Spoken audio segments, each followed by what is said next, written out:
Alors effectivement, au début, on a vécu un peu le PCAET comme une contrainte. Puis finalement, quand on est rentré dans l'élaboration du document, c'est devenu tout à fait autre chose.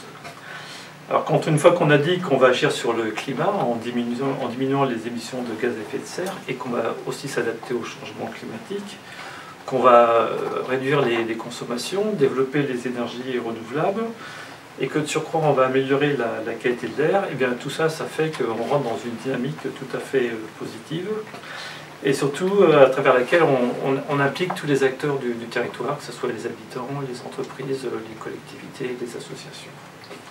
Donc une fois qu'on a posé tout ça, c'est vrai que c'est déjà un peu plus clair dans nos têtes, et surtout c'est beaucoup plus dynamisant. Voilà.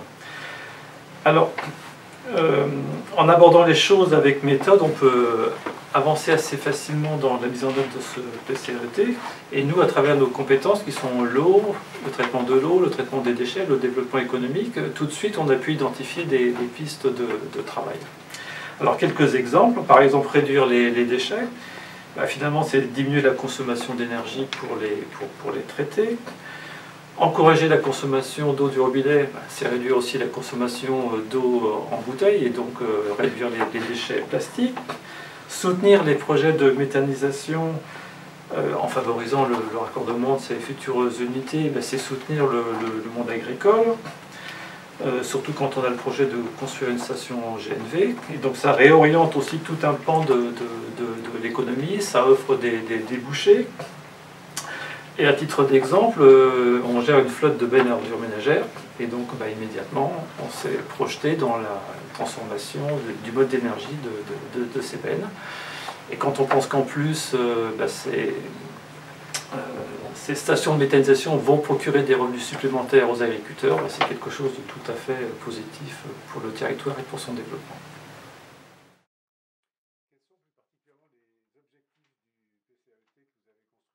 Alors tout d'abord, on a fait un constat qui était de dire que les émetteurs les plus importants de gaz à effet de serre sur notre territoire, donc les secteurs les plus importants, c'était l'agriculture, le transport routier, le résidentiel et le tertiaire. Voilà. Et donc il y a eu aussi une volonté importante des élus de s'inscrire dans ce dispositif. Au final, donc, on s'est fixé 4 objectifs. Donc le premier, pour faire simple, étant de dire on va produire et consommer local. Donc très concrètement, donc, ça passe par le développement d'un mix d'énergie renouvelable, alors que ce soit le biogaz, le bois énergie, le solaire photovoltaïque, la géothermie, pour ne citer que ces exemples. On va s'engager aussi dans l'utilisation, dans la construction durable, et on va essayer d'utiliser les ressources locales, donc telles que le bois, le chanvre, et puis on va s'engager également dans la rénovation du bâti.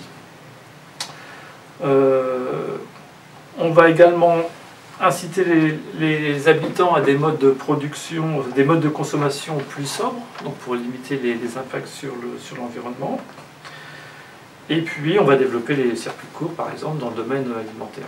Voilà. Donc, deuxième grand objectif, c'est de faire de la transition énergétique un levier pour notre économie, donc en développant, par exemple, un écotourisme responsable, en gérant durablement la ressource du bois, en encourageant l'économie circulaire, le zéro déchet, et puis en accompagnant les filières locales. Donc il se trouve que sur notre territoire, on a une coopérative de chanvre, une coopérative nationale, à partir duquel énormément de débouchés sont possibles dans le domaine de la chimie, du bâtiment, du textile, et voire même de la construction.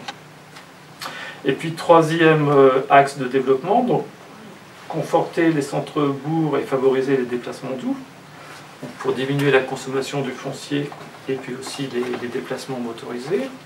Et dernier point, donc la préservation des ressources et l'adaptation au changement climatique, donc c'est quelque chose de très important.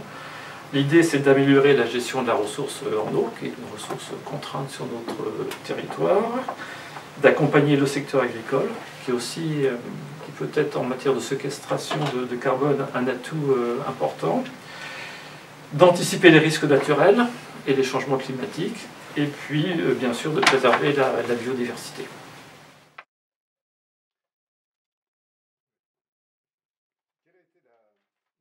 Donc l'État était au départ très incitatif pour la mise en œuvre du PCAET, bien évidemment, et puis on peut dire qu'il nous a accompagnés dans la démarche. Bien, donc là on risque d'arriver peut-être à un point dur, à savoir que notre projet va être soumis à la DREAL, et donc on attend les retours de la DREAL.